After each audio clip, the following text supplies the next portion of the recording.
Hi, everybody. Welcome to the Three OGs podcast. I'm Lianne, and I'm here with Bridget Hello. and Sass. Hey. And I'm kind of leading the conversation today. And I decided I wanted to circle back to the topic of love, which we talked a little bit about on a previous podcast. And after that podcast was over, I felt like I wanted to add more nuance to that, I think. I think we left it. I thought it was great. I loved what we said, and I want to just flesh it out a little bit more. So, and one of the reasons is that I have had the privilege of learning from Dr. Gordon Neufeld for years, and I consider him to be the person who knows humans better than anyone I've ever read, anyone I've ever met, anyone like he just really gets the human dynamic, and he focuses on parents and kids. He really focuses on, and he really is rooted in the concept of attachment. But he also tells a funny story because he's actually over in Europe right now he does these European, he's very beloved in Europe, much more than in the United States. I think because Europe understands this concept a little bit more, and he's affirming a lot of their intuitions. But he's over in there right now, and he in one of his previous European trips, he was talking in the UK, and he was having lunch with John Bowlby's son. Now, if you don't know who John Bowlby is, he's the guy who came up with the whole term, the attachment theory, the kind of scientific term that we use to talk about this stuff. And John Bowlby's son was telling Gordon that his father was describing in detail, at one point this theory to his wife. He was saying, giving her all the scientific perspective and what he observed in the hospitals with the children, and at one point she looked at him and she said, "Isn't that just love?" And and I love that story because I think it tells us, it's kind of like holding that tension between, like, yes, we already know this. This is, his wife. It's like, that's love. Like, here she is. She's a wife, a mother, she's in relationships. Like, we know this. And on the other hand, there is this scientific body of work that has risen up around it. So we find that this attachment theory is very popular today. I see it mostly used when people are talking about something that's become very, very popular as attachment style, right? Like, I'm securely attached, I'm insecure attachment. I have, and one of the things that I always pull back from that and say to people, just think of it instead of a characteristic of a person, think of it as a characteristic of a relationship. So a relationship can have insecure attachment, and the same person can be in another relationship where there's secure attachment. So it doesn't have to be this trait thing, and that's where I think it can get a little bit limiting, maybe. Yeah. I think it can be helpful for some people to start there, but then to, like, yeah, grow beyond it, because sometimes we really love labeling ourselves, and then that can be a place to stay really contracted. And love is really about growing us up, growing us into our fullest expression of who we are. So that's the purpose of attachment. The purpose of attachment is to grow us up. It's so simple, right? It's like, this is why we have relationships. We are here to help each other grow into our most human potential. This is a distinction Gordon often makes too, is human potential, our potential to be the fullest human, not the most successful, not the kind of potential you had on your report card at school, where your teacher said not living up to potential, like not your academic potential, but your human potential. Like, what is it in me to become? Just like a flower has a potential to be the fullest, flower it can be. So this is nature's impetus, right? Nature wants to grow us into the fullest expression of who we are. And nature does that in different ways. And one of those ways is through relationship. So, putting that, I don't want to give a big lecture here, but I just wanted to sort of lay that foundation, because we were talking last time about love and how we love our clients. And Bridget made that really great distinction about the Greek word agape, or I don't even know if that's how you pronounce it, but yeah, I think so. that, Yeah. yeah, that That's kind how of I love. pronounce it. Yeah, I know. I'm never sure with these words though. Never sure. I'm always like, is that how the Greeks pronounce it? Or Oh, well, um, that's probably a whole other deal. I know, right? Like for instance, how the British pronounce Van Gogh. I still can't get over that. But okay. Uh, Well, you Vincent have van to tell Gogh. us now. Oh, Sass can tell us. Vincent van Yes, Gogh. How do you say Van it? Gogh. Van Gogh. Uh, oh, well, I mean, that's different, but I can see it. Yeah. Yeah. Yeah. So you never know. I'm always like, how is this pronounced? So I just actually had a call with my mentoring group yesterday. That was where we started talking about attachment. So there's a lot of ideas kind of fresh in my mind around that. But the nuance I wanted to add to our idea of that we brought forward on our last call about loving our clients was we're loving their souls. That's what I really wanted to say. Like, this is about loving their souls as opposed to loving their personalities. Mm. Right. And that's, I think, the distinction that I was close to, but we didn't quite get there on the last call. And so, what I mean by that is like, you don't have to love, the personality traits of the client. You don't have to love, and in fact, you don't have to make the client feel loved. That's the other thing I think coaches can get caught up in, is thinking that I should be making my client feel loved. And I would say, no, no, no, no. We are there to provide a space, a, a container where the client can come to rest, psychological rest. And in that rest, they will feel love. They will feel loved, not just by us, but just the love. They'll feel that. And so our job is not to make them feel loved, but to remove the obstacles that get in the way. And for a lot of people, those obstacles are anxiousness, restlessness, you know, overachieving, overfunctioning, all these things. So our job is to provide them a place where they can just drop all of that and rest into love. Not that we are trying to be this like sort of smarmy, pumping them up, telling them how wonderful they are. Like Hi, that's the place. loves. Yes. Yeah. And that's where we get Sorry if into anybody does. I'm sorry if anybody actually. well, no, but there I is, mean, yeah, some people, let me just say, some people can genuinely come from that yes. place. I just, Yeah. before I do that all the time. I call I know, everybody and I'm like, that was kind lovely. of And I'm like, that yeah. was kind of an asshole thing. So No, no, no, no, No, no, no. it's not. I But I think, know what I you but mean. think, There's a distinction, right? You can I'm feel just, it. yeah. And I just want to be Yeah. clear. I'm talking about the smarminess, not the well, because we can genuineness. tell. We can tell, Yeah. right? Yeah. And our clients can Yeah. tell. Even if they think they can't tell, on the soul level, they can tell if we're blowing smoke up Mm. their ass, right? Yeah. If we're pretending to love their personality, or we're Yeah. like, instead of just being in that space where we're like, I am here for your soul. I'm here Yeah. for your soul's expression, for you to grow into yourself. So, okay, I've said enough. I'm going to leave that and let you guys Yeah. kind of dive in and join me. All right. Love it so much. I love this so much. I think Love. See there, that was legit. loves, I'm so happy to be having this conversation. Do you know, I've been thinking about this a lot when we sort of decided over our WhatsApp chat that this is what we were going to be talking about. And I have been thinking about how dangerous it felt to love my clients when I first started coaching. I think because it felt quite vulnerable, maybe for me, like, oh, if I love you, what if you say or do something that is a betrayal of that love? All of that stuff, all of my stuff around this came up.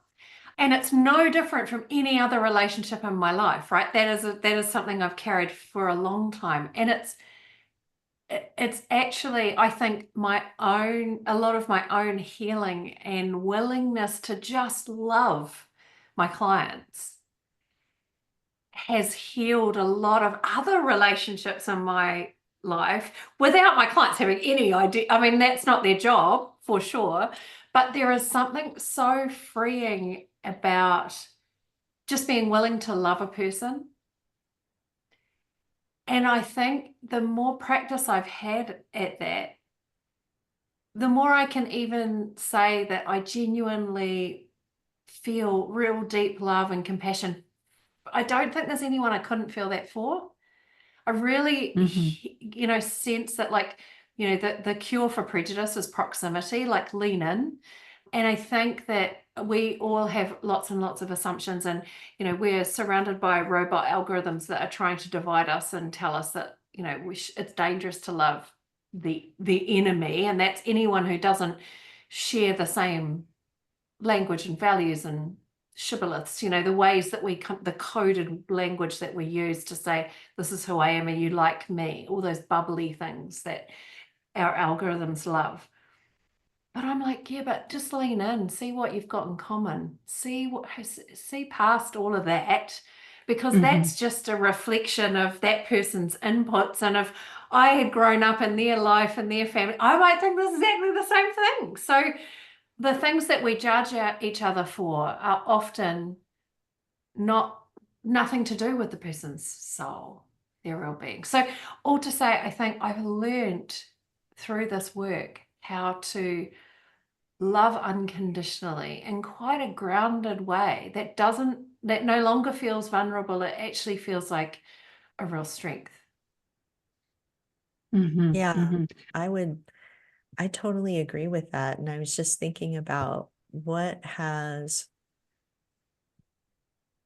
helped me, thinking back to the earlier days as a coach, like what has helped me, because I just feel like, my sessions are deeper than ever. And that's really what my work is helping people know themselves and love themselves.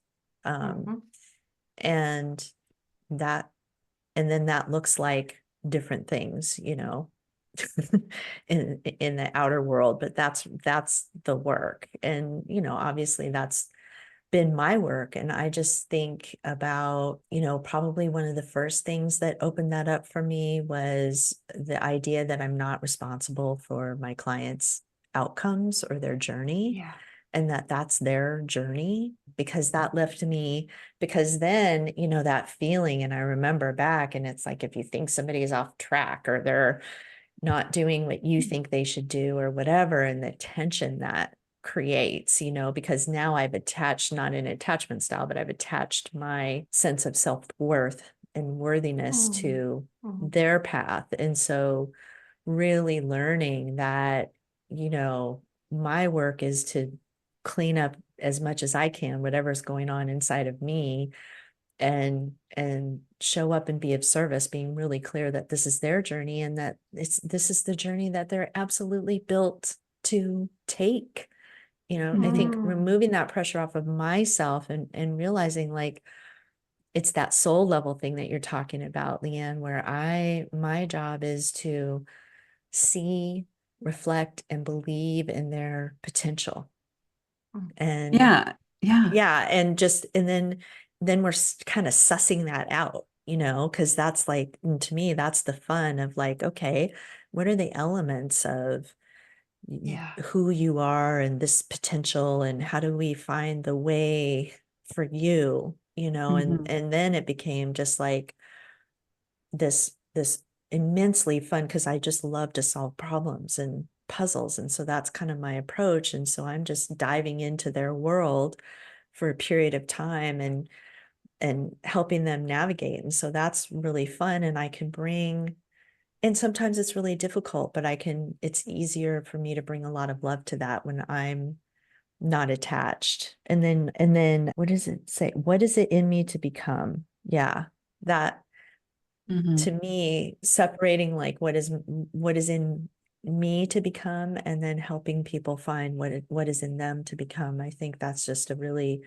powerful way of thinking about it. But when I think back to being a newer coach and what's different now, it's just some time and maturing in the practice, but also being less critical of myself. I mean, I think the biggest thing that I did was work through my own just extreme, all the time, inner critic, and it's not gone. I mean, I don't think that's ever gone. It shows up at different times, and in different ways. It's insidious, but that just gave me so much space for other people and kind of their foibles or whatever's Yeah. going on in their personality. And I'm just a lot less triggered by that Yeah. stuff in other people, Mm-hmm. Mm-hmm. especially people that I'm working with.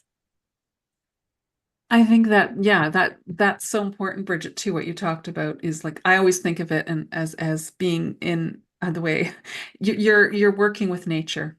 It's you and Mm. nature. So nature has, this has like this person is going to be their fullest selves if nature gets to take its course.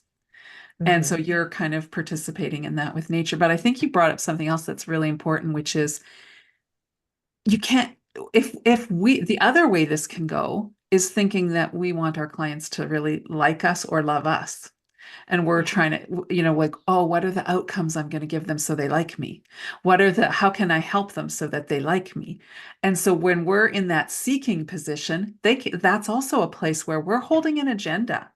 And Yeah. so true attachment, this energy allows it, Marion Woodman says it's a non-judgmental container, right? And I think lots of people focus on the non-judgmental part, but I love the container part because this is the container that you have to be both in charge of what, so the person can rest and they know that they're in good hands, but you also have to be completely detached from any pretend, like no agenda.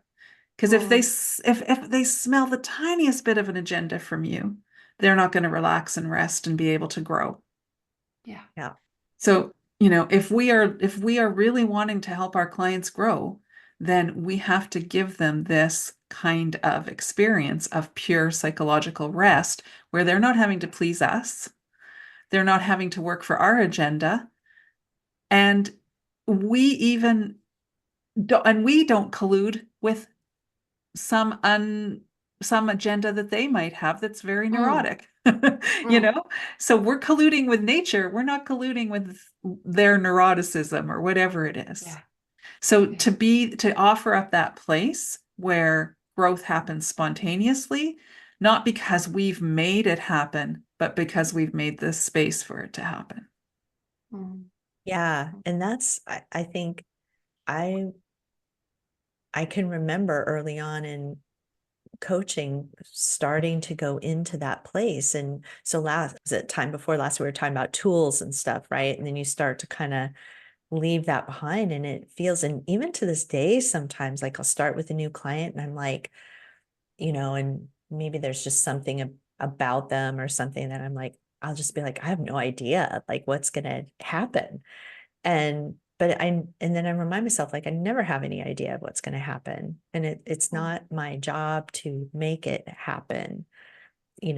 I just Yeah. do what you said. I just show up, I hold the container and I trust myself, and part of trusting myself is knowing what I can't do or where I can't go or where I'm not able, qualified, capable, Yeah. whatever. And so I can really rest in like I feel confident that I can show up and if I can't, Mm. either I will, help them it, to, help them come Mm-hmm. up with their own idea, right? And because they're Mm-hmm. capable, Mm-hmm. they know the things that I don't Yeah. know. Yeah. Mm. Or worst case scenario, maybe they need some different help and that's fine too. That's Yeah. not, I would, different case scenario, I would say.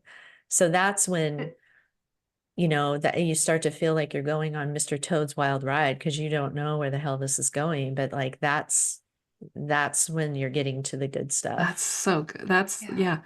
And it's so freeing for the clients too. I mean, I've literally had a client say to me, I used to think I had to get so ready.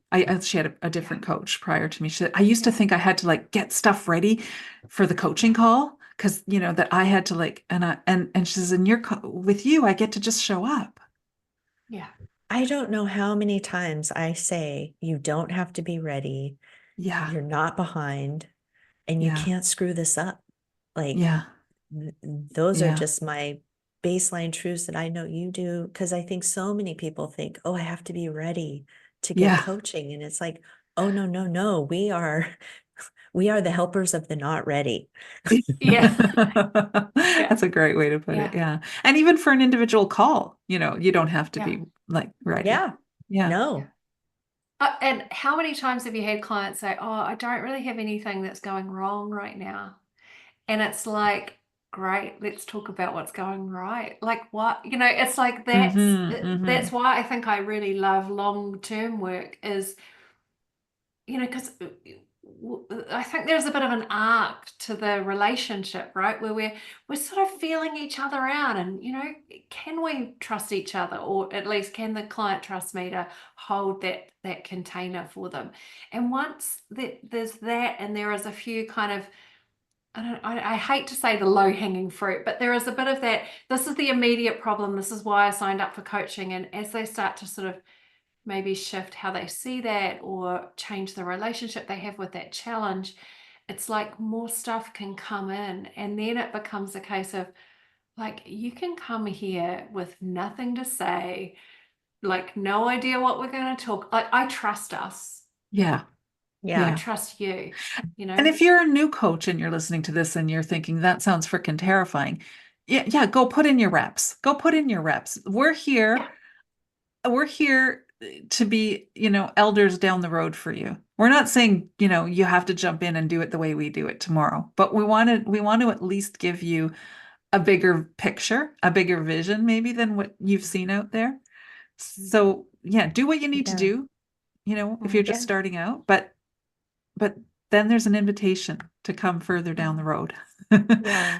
Well, Yeah. and I'll throw down another marker on that because I'll talk to coaches that are about, I'm going to say, if they've been coaching pretty steadily, they're about 2-3 years down the road-ish. And they'll come to me and they'll go, I'm worried because it feels too easy. Yeah. I'm just Mm. having conversations with people. I'm not I'm not delivering using tools value. anymore. Yeah. I'm not Yeah. delivering value. I'm not, and Yeah. and what has happened is they have transitioned into this space and it feels like just conversation, but it is the sum total of your experience and the work that you've done and the reps that you've put in. And when you start to feel like you're just having conversations with people, and you are, but they are, conversations that are enlightening to both of you, enlightening to your clients and enlightening for you as well. You're And in a state of flow. exactly. Yeah. So you don't have to worry when that starts to happen. Yeah. That effortless effort. Yeah. Yeah. Yeah. Yeah. Lianne, you said earlier about how Marion Woodman calls it the non-judgmental container, and that you focus on the container. I love that you make that distinction, because I think a lot of us are like, no, I never judge my clients. And I'm like, lies, everybody judges everybody. But the container is actually the thing that I think really matters. And all the research suggests this too, right? Like, if anyone has been in therapy world or understands that, like, there are a squillion different kinds of therapy theories, right?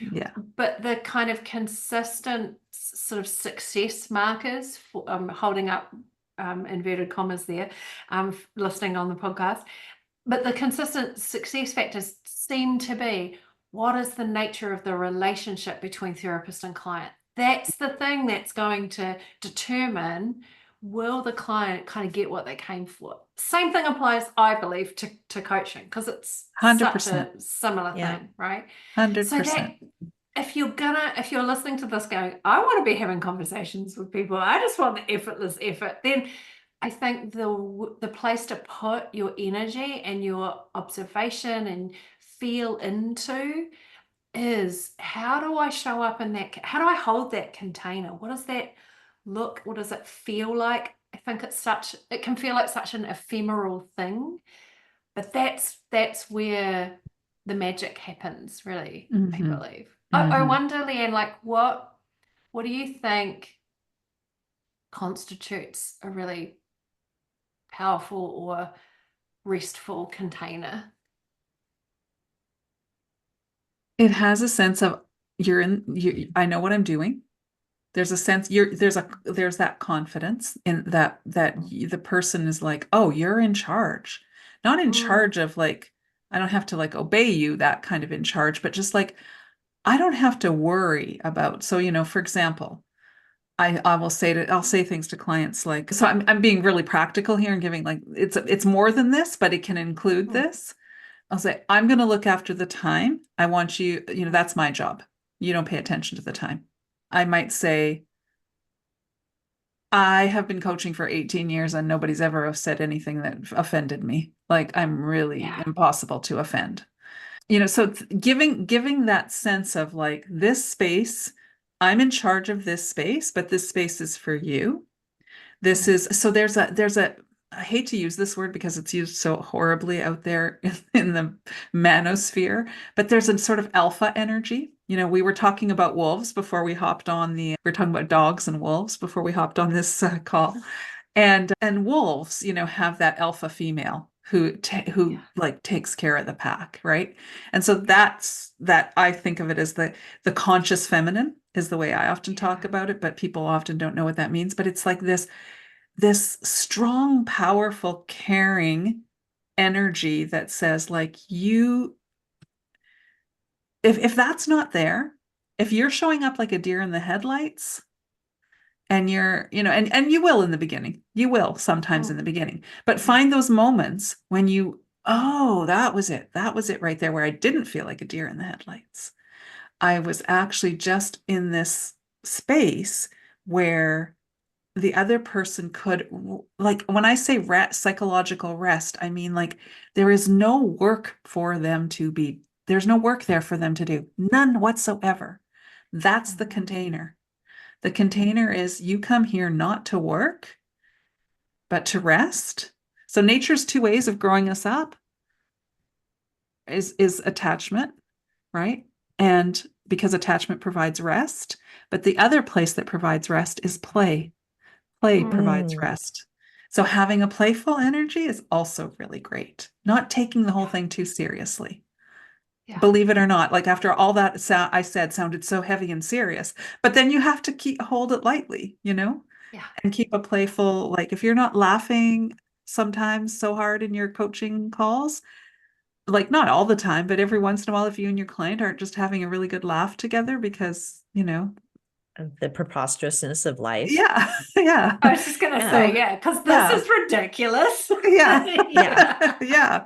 So Yeah. those two things are how I think of where are the two things that can give my Yeah. clients rest so they can grow. Yeah. So Yeah. that's, yeah. Yeah. I love that. That's so pragmatic. I would have loved to have heard someone tell me that 10 years ago. It would have Mm, made a huge Yeah. difference. Yeah. yeah. Right. And it's Rather than really do the about tools right, because Or it's get more about tools, get more tools, get more Yeah. tools. I mean, Yeah. I was after I did Martha Beck, I did a positive psychology course with Tal Ben Shahar, Yeah. right? Who had written all these, I was like, and I bought the like positive psychology Bible, and I still have it on my shelf behind me somewhere here, and it's like, oh yeah, and then it was just like, oh, this is just again focused on Yeah. behavior. And I was Yeah. realizing that it was missing the big picture. It's not, Yeah. and it's not that it's bad. It's just It's and not the all whole these things thing. are valuable. All Mm. these things are valuable, but I think you have to be grounded in a bigger, deeper philosophy of why you're doing what you're doing, Mhm. rather than just whipping out tools.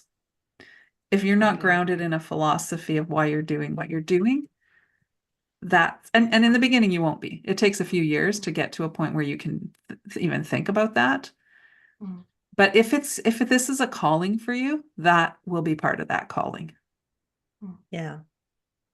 Yeah, it's interesting because life is paradoxical in this way too, but we're talking about things that you may not experience until you're down the road a bit.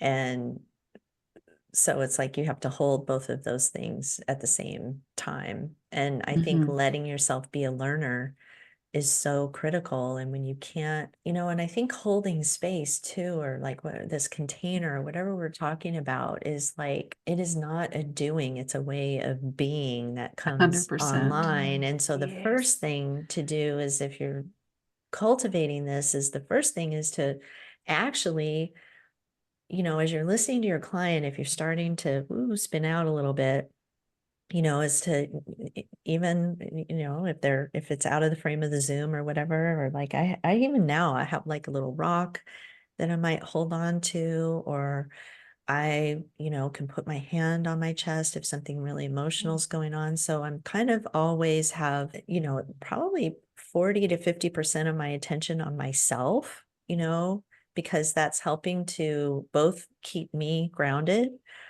and also it's telling me I'm getting information about what the client's feeling as well.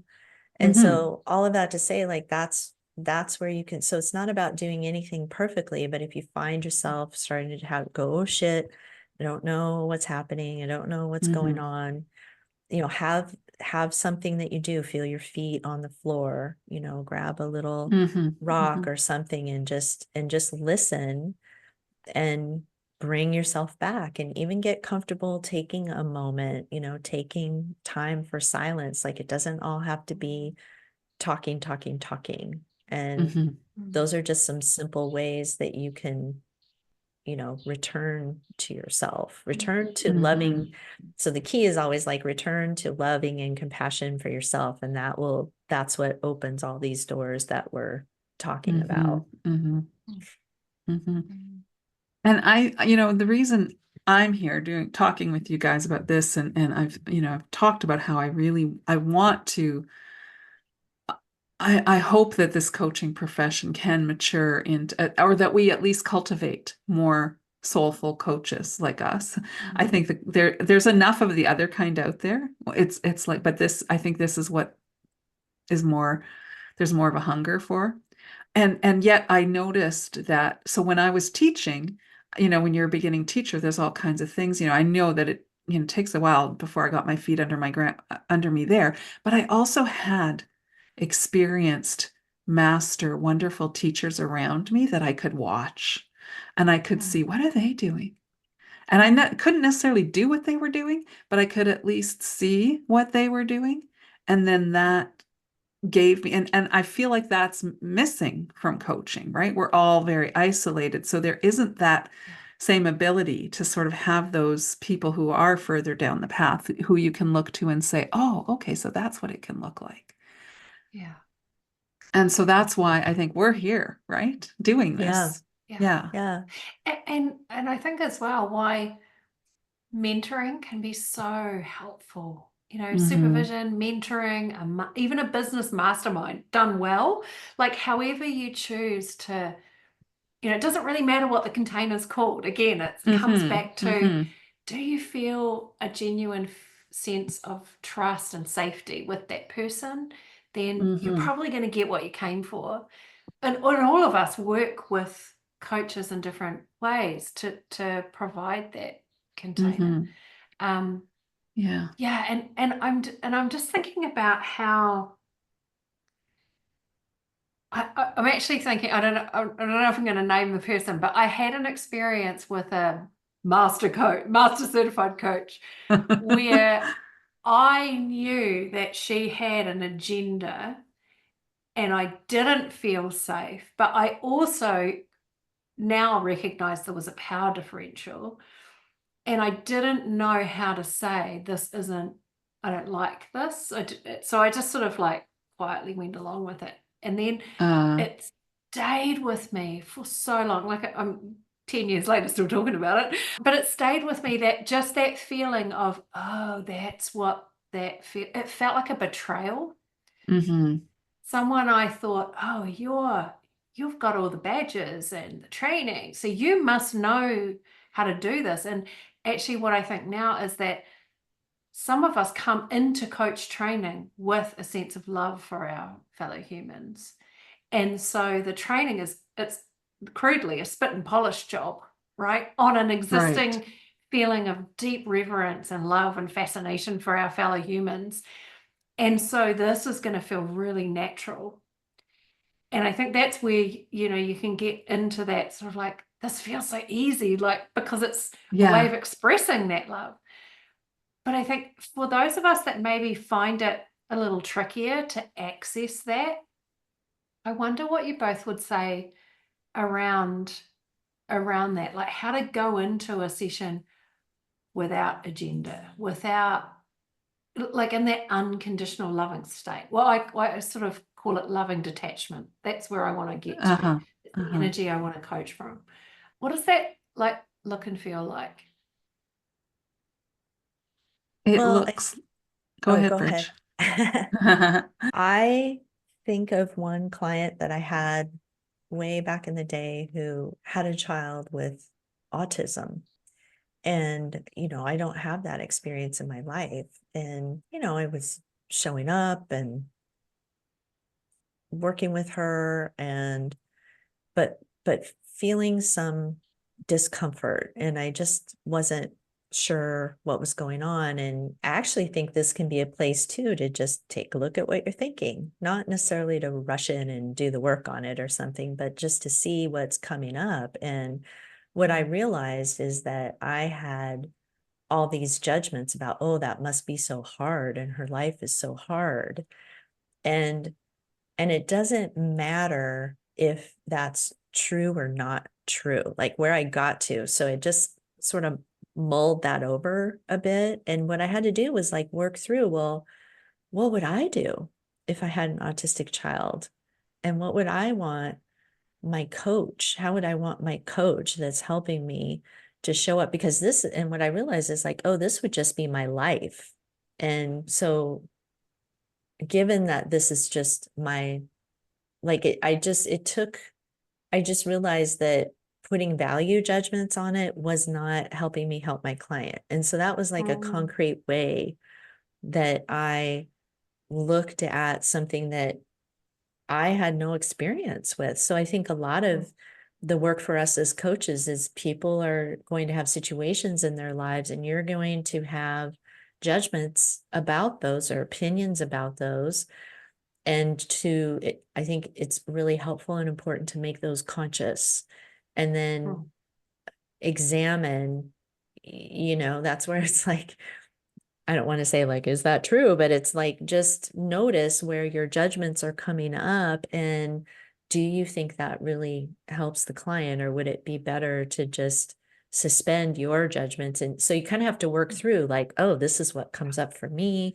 This is what makes me feel uncomfortable, and get to a place of more neutrality so that you can show up for the client's actual lived experience, which will be hard and easy and joyful and difficult and all those things.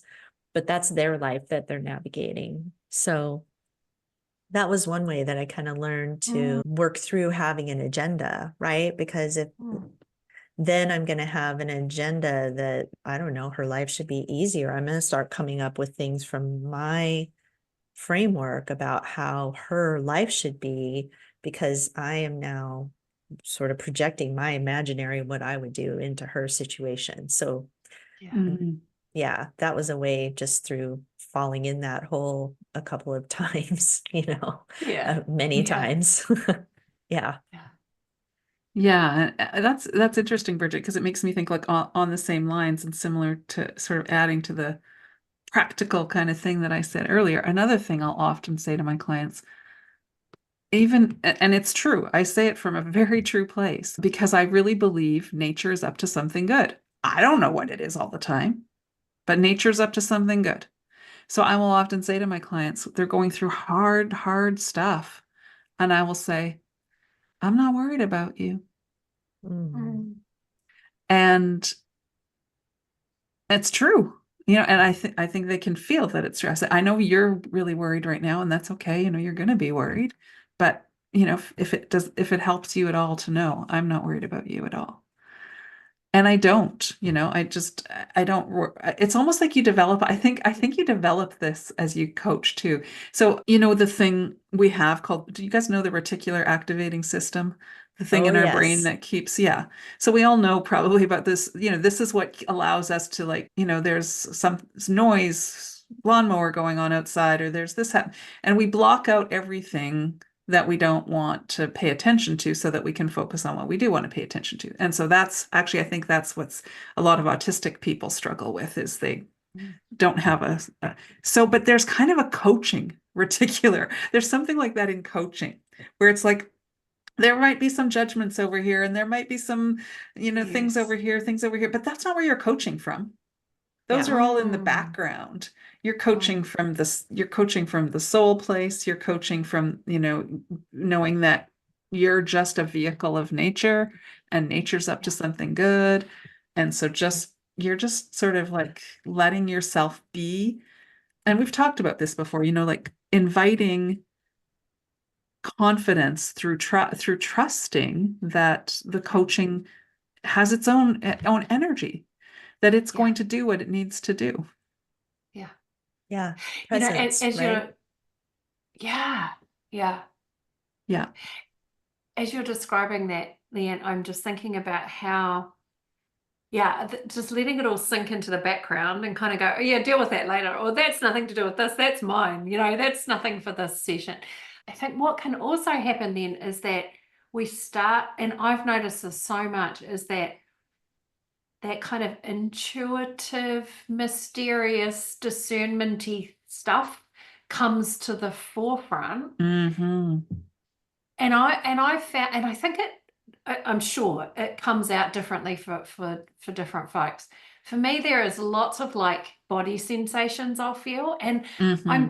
and sometimes I'll have images too, Yeah. and I'll Yeah. and I'll share that sometimes, if it Yeah. feels Yeah. like something's tapping me on the shoulder going, share this, even if you Oh, don't yeah. understand it.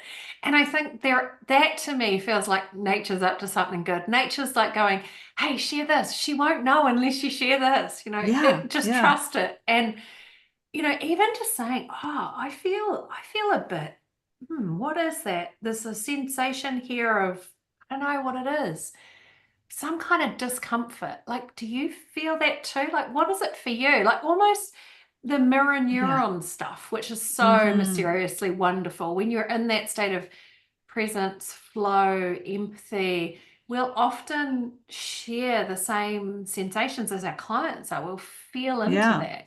Yeah. And being able to reflect it back and go, oh, I wonder what that is, and let it kind of let both of us be curious about it is fascinating to me. Yeah.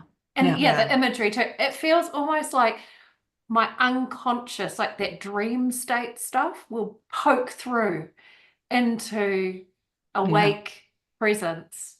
And I've learned 100%. to share stuff. And sometimes it's so weird, and it gives you both goosebumps because they'll say, oh my God, that is so bizarre. Like that is Yeah. exactly it. Or let me tell you why that matters to me. And it does feel like there is something else at play in sessions. Yeah.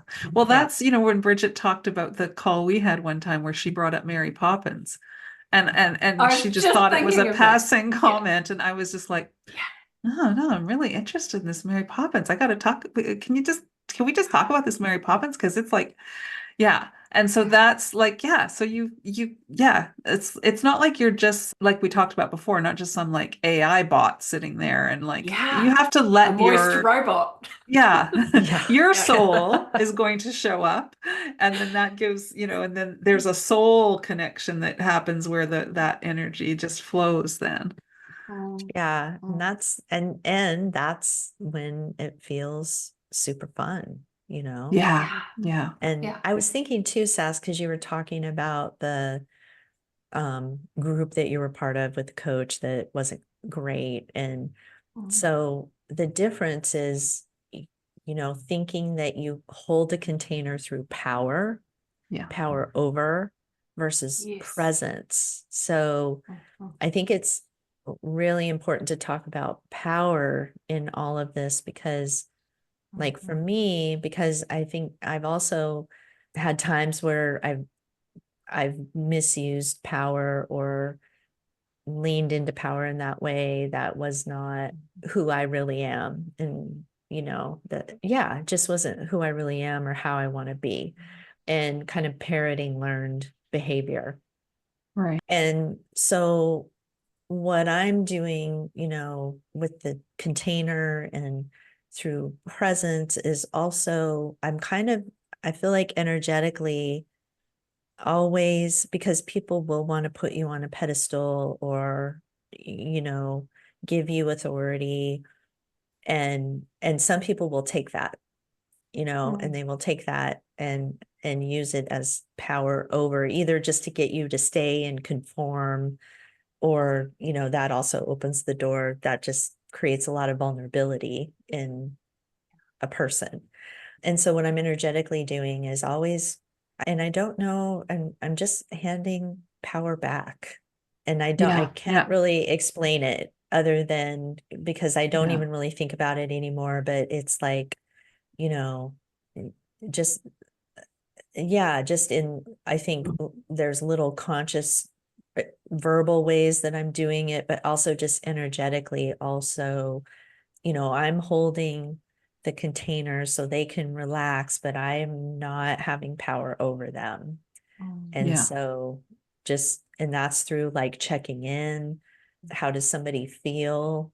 Is everything, you know, I spoke to somebody the other day, and sometimes, you know, just like a truth will come out, or I just, you know, I just said something and I thought about it later and I was like, oh, that was really a strong statement. And I wasn't sure about her facial expression and how that was landing. And so I'm going to check in and say, hey, and just exactly that. Like, I just want to check in, because if I need to correct, then I need to correct, you know, and I want to check on that. So I think that's part of it too, is just having a humility and not codependently checking in. But if you really see something and you're wondering, like, I don't have any compunction about just checking, like, how did that land? Are you Oh, okay yeah, all to the follow time. up? All the Yeah. time. Yeah. Yeah. Yeah. Yeah. Because, Yeah. you know, I care. Yeah. Yeah. Well, and it's also demonstrating how you do that, so that because we all, it's such a human thing, right? We say the thing that, and we think, oh, I don't know about that. I don't know if that landed, or I didn't say it. I wish I'd said it differently, or this is what I meant by that. When we then offer that back to our client later on, saying, hey, I'm just checking in around this thing because I've been thinking about it and thinking about you. I've had, when I've done that, so many clients have said, I can't believe you are thinking about me outside of the session. Right. But also, oh my God, this is such a great example of how you can just quickly check in. And I've had one client who still says, I never lie awake at 4 a.m. thinking about conversations I've had that day, because Sash showed me how to just check in with the person afterwards. And I never realized you could do that. And I think, Right. yes, I'm always going to plant my worry about Yeah. looking foolish, or like I haven't got my shit together. I'm always going to ignore that And in and service of the even client. just as a matter of course, that can be part of your practice. And it's sort of like, because Exactly. the sense I always want to give is, I know what I'm doing here, but it doesn't mean Yeah. I know content. Like I know, Yeah. so every Yeah, time I I could be, offer up like a feeling or Yeah. an image that's popped to my head, I'll say like, oh, an image just popped to my head, do you want to hear it? Or I'll offer it and I'll say, take it or leave it, but that's what came up for me. Or like, so there's always that, Yeah. like, it's never like, I know what's happening here. And this is, No. yeah. So, Yeah. yeah. And we didn't even get, I mean, we're running out of time here, I see, but we Yeah. didn't even get to the love bombing thing. But that's the one thing I also, we've been talking about all Yeah. this great love stuff well, throughout this let's whole take a moment. conversation. Let's Yeah. take a Yeah. moment. Yeah, so Since maybe time is let's a finish construct with anyway. this little warning, caveat, whatever you want to Yeah. call it, about how some people will use this. Yeah. What do you want to say about it, Bridget? Yeah. Well, when you said love bombing, I was like, oh, we need to talk about that. But yeah, I want to say that this is me prefacing what I'm going to say. Can you spell that for me, please? No. What was one of the rudest awakenings to me was that not everybody in the world, and especially not everybody in the personal development space, has the same kind of ethical and I'm not holding myself up to you, that just sort of has the same worldview, or Hmm. thinks the same way, or approaches human relationships in the same way. That to say that some people are manipulative, some people are dark, and they know how to love bomb, or they have, it's almost like bizarro world intuition. So they're highly intuitive, and they're highly attuned to what people need to hear for them to ingratiate themselves to them and to create dependency. And I very much learned this the hard way, that there are just some people in the world that are not playing the same game that we're playing, and you can never win that game.